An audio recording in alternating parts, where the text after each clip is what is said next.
guys, welcome back. It's Josh with the Financial Advisor Car Guy. This week we're going to talk about the Ford Raptor again. If you remember a few weeks ago, I had my buddy Joe do a bunch of work to the truck. We got new inner and outer tie rods, new upper control arms, new sway bar end link bushings, all the things. Primarily because the truck was just kind of bouncing all over the road, and it really wasn't driving and handling the way it has historically. So getting all that stuff buttoned up and getting it all fixed really did improve the handling of the truck. But after a couple of weeks of driving, that weird little wobble I kept hearing was still there. It hadn't gone away. So after a process of elimination, I decided, you know what, it's gotta be just the wheel bearings or the hub assemblies. So I bought the driver's side. Joe went ahead and put it on there for me. He's got all the tools and everything. He's super great guy. And a good guy to have in your life for, a lot of things. He loves working on Raptors. And so, I message him, Joe, what do you think? Yeah, great. Bring it over on Saturday, whatever, we'll get it done. Actually, it was a Thursday night. And so I did. After work, I met him at his house. We pulled the truck into his garage, and to work he went. Well, long story short, it fixed the problem. It was fantastic. So driving home, it was much quieter, no major wobbles. I did intentionally hit a couple of potholes and things, manhole covers and whatnot. And it seemed like every once in a while I'd hear a little wobble, but nothing major. The problem I felt like had been fixed. Well, after driving it for about 2 days, not even 2 days, this was Thursday night. So after driving it all day Friday and talking to my wife about it, I told my wife, I said, I kind of want to do the passenger side one as well for a couple of reasons. I still hear a tiny wobble, so I think that one probably isn't too far behind. But secondly, it makes sense to me, just like from my peace of mind, to do both at the same time. She's like, yeah, that's fine, whatever. It's your truck, go do it. So I text Joe, hey Joe, can we do the other side? Yeah, bring it over. And this is Saturday. So Saturday I go over there and we, same thing. I pull it into his garage. He rips it all apart, does the passenger side. Everything is fan-freaking-tastic. It drives beautifully, silently. All wobbles are gone. I can hit bumps. I can hit manhole covers. I can hit potholes. The truck tracks true. It was already realigned and all the things after all the suspension work and other things down below were fixed. But now that the hub assemblies or the wheel bearings are new, man, the thing drives like a brand new truck. I'm thrilled, totally happy about that. Once Joe was done with that passenger side, he says, do you want to do an upgrade to your truck? I'm like, well, yeah, of course. Yes, I do. What is it? So he goes, well, another friend of mine who had a Gen 1 Raptor went to sell it and they put it back to stock. And he goes, I have this cold air intake that is sitting in the box right here. It's taken off. It is used, but it's in great condition. And, you want it? And I was like, well, yeah, I do. What do you want for it? And he was kind of reluctant to give me a price. He's like, well, make me an offer. And so we're Googling it and whatever. And I'm not going to share with you what we ended up settling on, but it's a $400 air intake brand new from at least one or two websites. I think you can find it a little less expensive elsewhere. And, that's fine. But this one is an AFE, or AFE Power is the name of the unit and the brand. And I'm really happy with it. I'll actually pick up the camera here and we'll walk over there and take a peek. But, there it is. It's it is what it is. So it's pretty nice. He said basically before I, committed to buying it, I've got my phone here. Before I committed to buying it, he's like, well, why don't we'll install it, drive it around for a few days, let me know what you think. I said, yeah, that's fine. You guys, I haven't had so much fun driving a vehicle in a long time. I rolled my windows down and I am hauling butt. That thing makes the most amazing sound. And it's just fun. It's fun to drive this truck again. As I was driving home from his house, I realized, do you guys remember a while back, I put a pedal commander on this truck. And what it is it's essentially a little tuning device that it modifies your throttle response.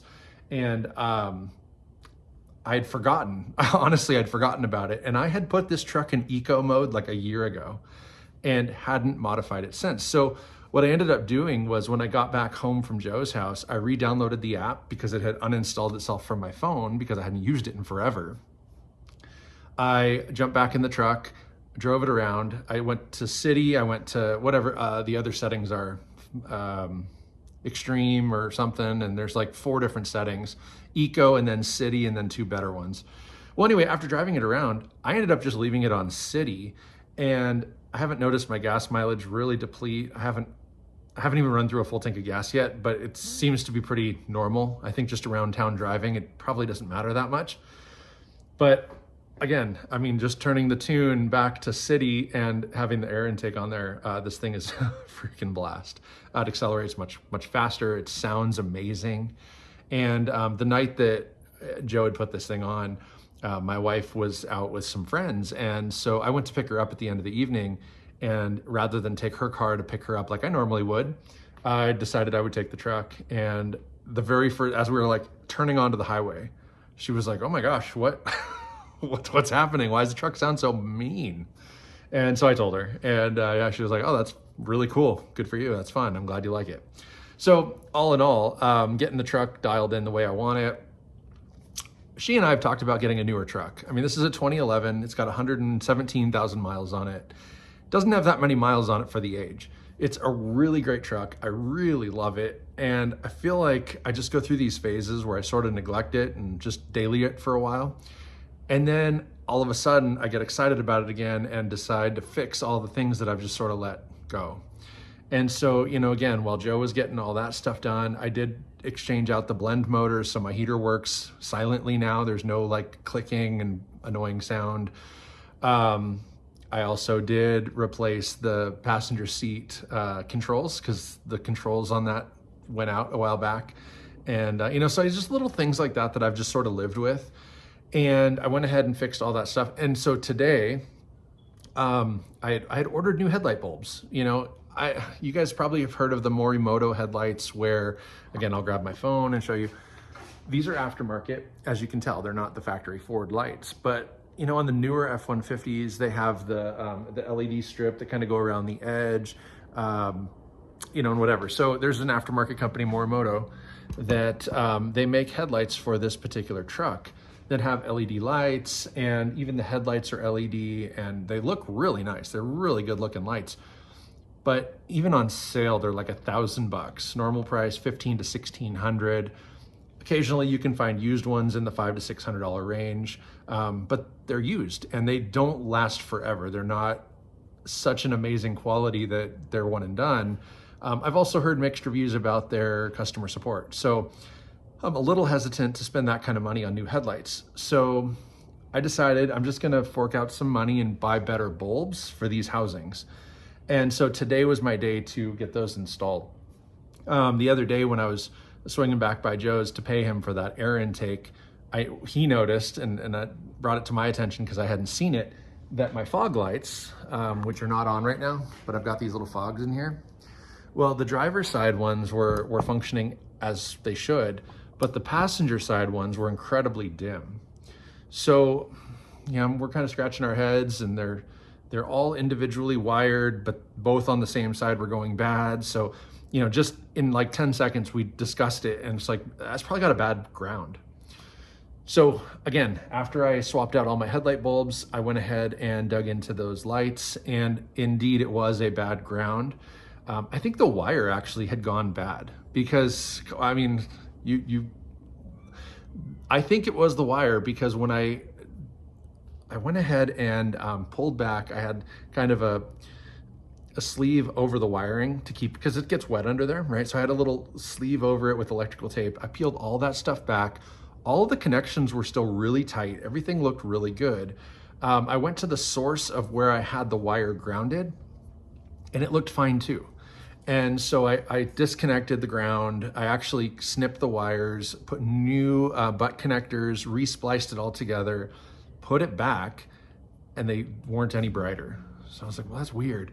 But if I moved the wire a little bit, they would dim a little more, or maybe get a touch brighter for a split second, or whatever it is. And so I did know it had to be that ground wire. So after playing with it for a while, I ended up just grabbing a new piece of wire, connecting it to the lights themselves, and then just draped it right over and connected it straight to the battery. And that was good enough to get them bright. They worked perfectly, like they were brand new again. And so one more time, I'm gonna pick this up. We're gonna walk over here. I do need to rerun a couple wires, but for now, I actually do have the ground just right on the negative terminal. So that little red cap right there and this blue wire, that's my ground for the passenger side fog lights. And so for now, they're working perfectly. I do want to rewire. I think I want to rewire the whole thing. I'm not thrilled with how I did it before. They work, they're fine. I'm not in any rush to do that. But this truck also has rock lights underneath of it. And I think we talked about that on an episode like 2 or 3 years ago. But those wires are draped randomly around the firewall and inside the fenders and stuff. And I've always hated it. So ripping all that out, maybe rewiring it, actually replacing those lights different places under the truck would be better too. That's a whole nother thing for another day. But anyway, that's cool. 2 other things that I wanted to share with you guys. One is a modification that my son did for me, and this is pretty cool. I was telling him how I want one of these, and they sell them on Etsy, and they're 20 bucks. It's not a big deal. I could have just ordered one. But he goes, Dad, I could 3D print one for you. So I did. I had him 3D print me one, and this is what it is. So on my grill, you're gonna see this SVT badge. I love it. So simple. But I had factory paint code in a can. So, oops. So I went ahead and had him 3D print it, and I went ahead and painted it, clear coated it, and then bolted it on. And so it is held on the back side of the grill with a washer and a screw right into the 3D filament, and it's holding like a champ. It's been on here a couple of weeks now, and it looks, I love it. I think it looks solid. And I saved 20 bucks. I already had the paint, he already had the filament, not a big deal. And so that's very, very cool. And that was an easy one. The other thing is not so much something I've done to the truck, but it's something I'm thinking about doing, and I want your feedback.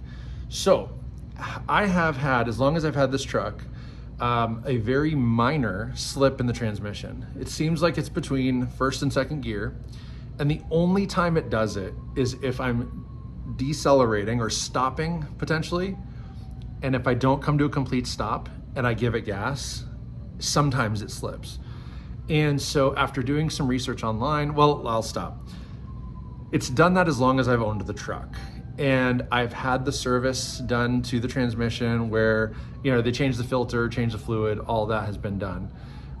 It still does it. And so after doing some research online, I learned about this product called Lube Guard, and I bought one. So this is a little tube, and it's called Instant Shutter Fix. And basically all you do is you open the dipstick to the transmission, you snip this, and then stick that little nipple in there and squeeze all the fluid in, and it just works itself through the transmission.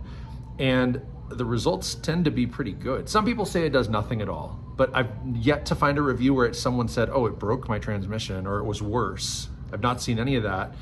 Everything is either it fixed my problem, it prolonged the life of my transmission, or it did nothing at all. But this was like $8 on Amazon, so I figure it's probably worth a try.